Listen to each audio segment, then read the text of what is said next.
Hello everyone, and welcome to the Data Capstone Finance Project Solutions lecture. In this lecture, we're going to go over the solutions for the finance project. Let's go ahead and jump to Jupyter Notebook to get started. Okay, so here we are at the Jupyter Notebook. I'm going to go ahead and scroll down to the Get the Data section. So the first thing we had to do was actually use Pandas to directly read from Google Finance. And there's a couple notes here. You had to install Pandas Data Reader in order for this to work. And like I mentioned in the previous lecture, you can just do this by going to your command line and saying pip install pandas-data reader or conda install pandas-data reader. And again, there's notes here or links for more installation guidance. Okay, then we wanted to do these imports right here. I went ahead and just ran that since that was already filled out. And now we're at the data section. First thing we want to do is get data using Pandas Data Reader. And we can get stock information for the following banks: Bank of America, Citigroup, Goldman Sachs, JP Chase, Morgan Stanley, and Wells Fargo, since we're going to be looking at banks and how their stock value changed from and throughout the financial crisis. And what we want to do is figure out how to get stock data from January 1st, 2006 all the way up to January 1st, 2016 for each of these banks. And we want to set each bank to be a separate data frame, with the variable name for that bank being its ticker symbol. And this is going to involve a few steps. First, we need to use datetime to set the start and end datetime objects. Then we need to figure out the ticker symbol for each bank. And number 3, we need to figure out how to use Data Reader to grab info or information on the stock. And there's a link here. Use this documentation page for hints and instructions. And in fact, that link is actually quite informative. It essentially gives you the answer if you scroll down here a little bit on how to grab information. So if you scroll down, it'll give you Google Finance, how to grab information and stock prices from Google Finance. So you can go ahead and essentially just copy and paste this code from the documentation and it will run as expected. So I'm going to go ahead and essentially copy and paste this code. I'll actually type it out so I can explain it a bit. We're going to go ahead and start off with the start and end dates and then show you how to use the web.data reader. Okay, first thing you want to do is say start and then call datetime.datetime, which is a little strange to call datetime.datetime, but that's just the convention. And then we want to pass in the year, the month, and the day. That's going to be our start date. And again, this is essentially just copying and pasting the code right here from the documentation. And then I'm going to do the same thing, but instead of start, this is going to be my end date. And this is going to be, instead of 2006, 2016. Whoops. And then what we had to do was figure out the tickers for the various banks, such as Bank of America. And the first one is actually kind of shown here.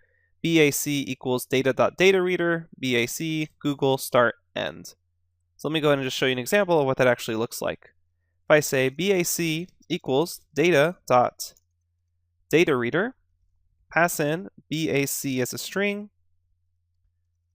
Google, and then the start and end. All right, looks like it ran. Let's go ahead and check out the result, BAC. And here we have BAC, which is essentially a data frame with a date index, and then an opening price, a high price, the low price, the closing price, and then the volume. And this essentially just translates to the prices of the stock, so the opening price of the stock on this date, the high and low values on that date, and then the closing price on that date. And then volume is just the actual volume, how many stocks were traded on that day. Then what you essentially have to do is just repeat this for the other various banks.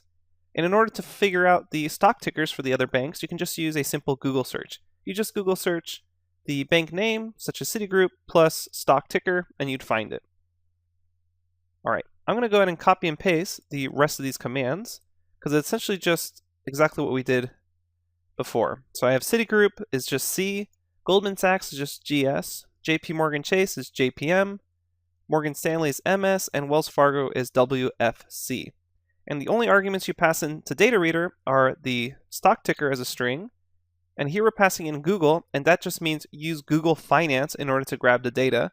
You can also use Yahoo Finance if you want, but I prefer Google Finance just because Yahoo recently had a transition or was acquired, so it's better to maintain it with Google.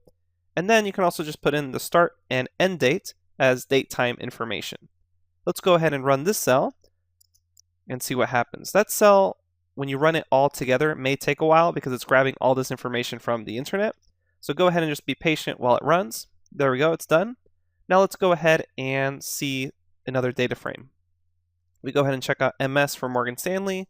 We can see it's the same thing. The date, open, high, low, close, and then the volume traded.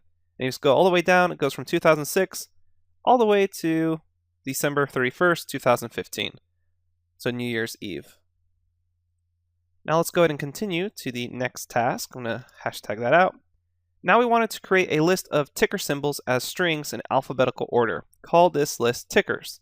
Let's go ahead and do that. We'll call tickers and then pass in BAC. Next one in alphabetical order is C.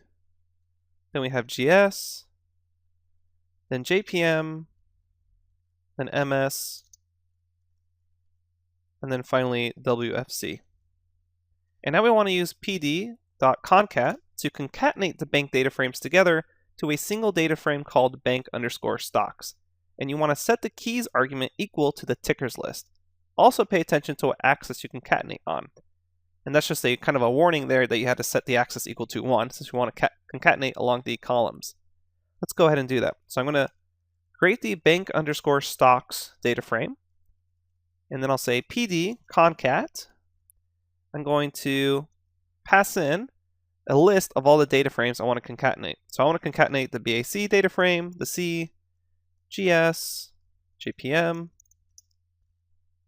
MS, Morgan Stanley, and then Wells Fargo. And the reason I'm not passing in these arguments as strings is because these are the actual data frames that I created up here.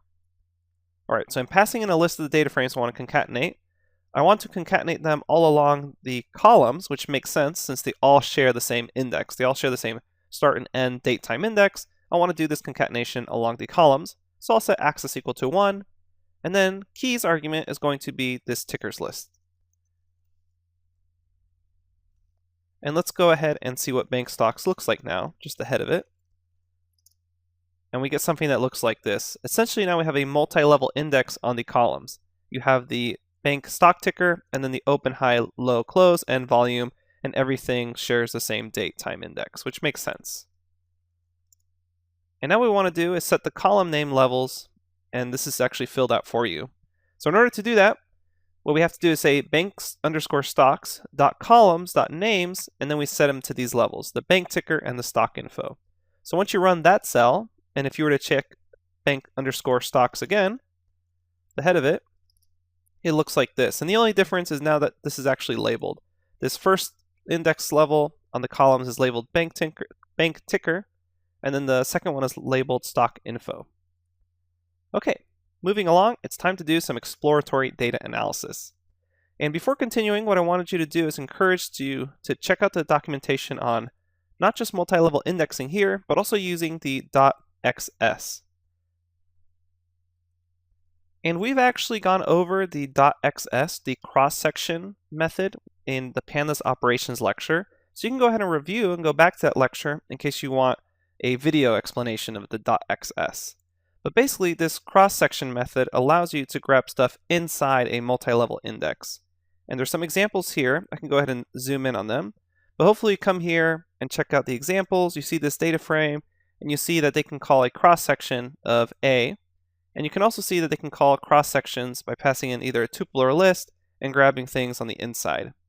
All right, you can go ahead and reference the pandas operations lecture for my own explanation of .xs. But it's kind of important that you understand it because it's going to be a major part of this project as we go along in order to grab information on specific banks or specific columns.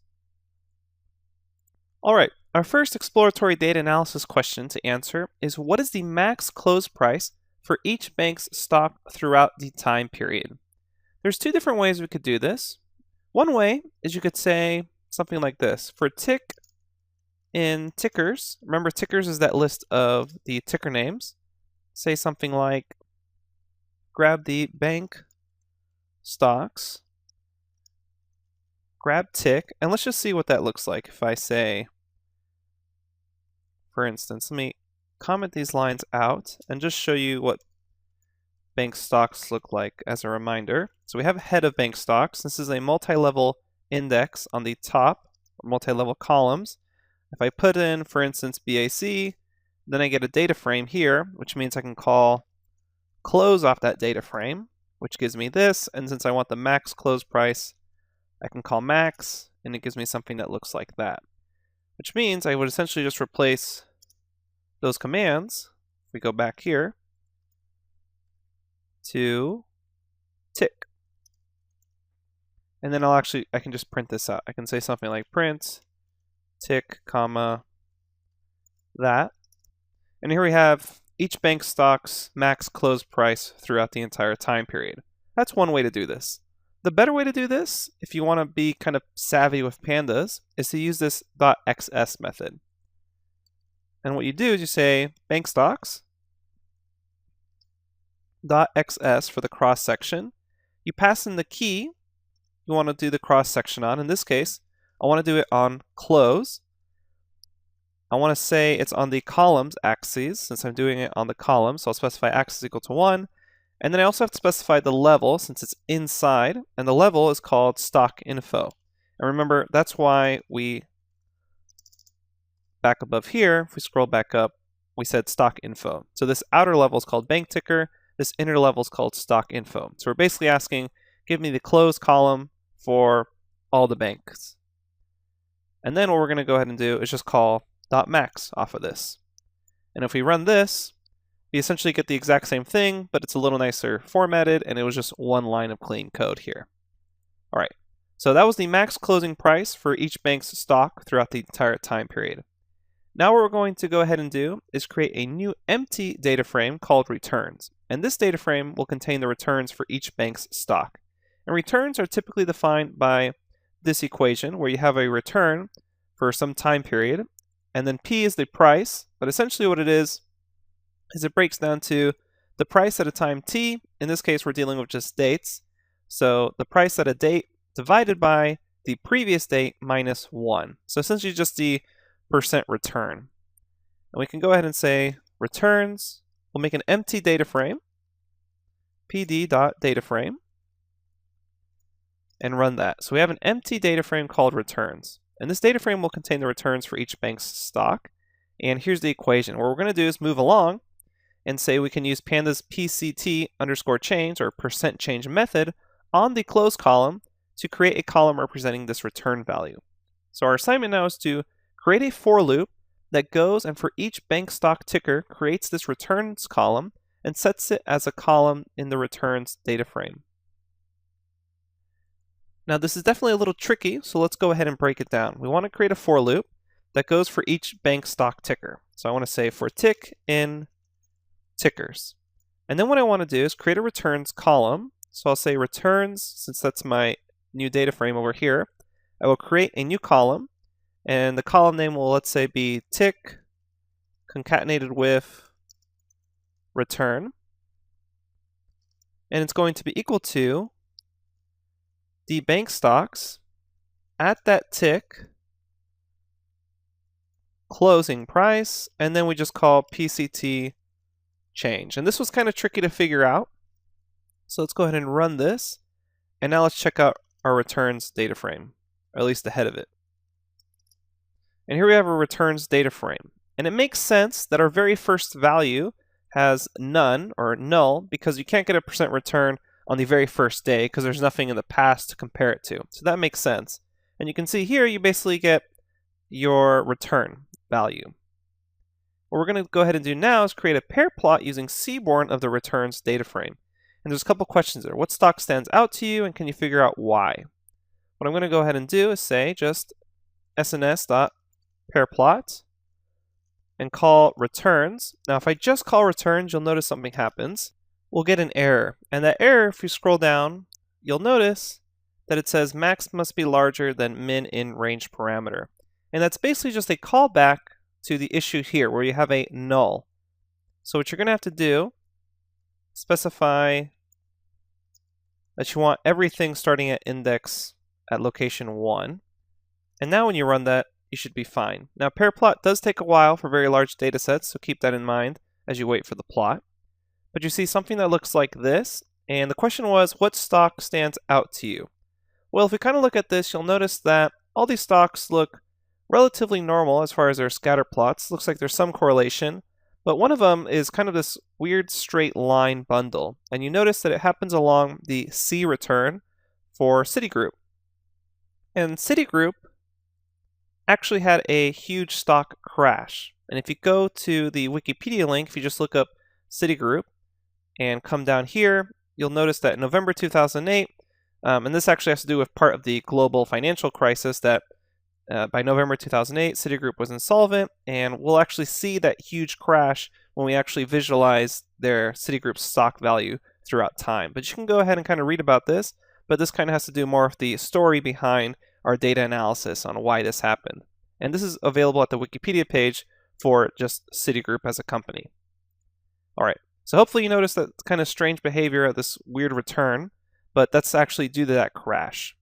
Okay, we're going to go ahead and stop it here. And when we come back on part 2, we're going to investigate this returns data frame a little more, and then do some more investigation as far as the distribution of the returns, and then we'll visualize the data even more. Thanks everyone, and I'll see you at the next lecture.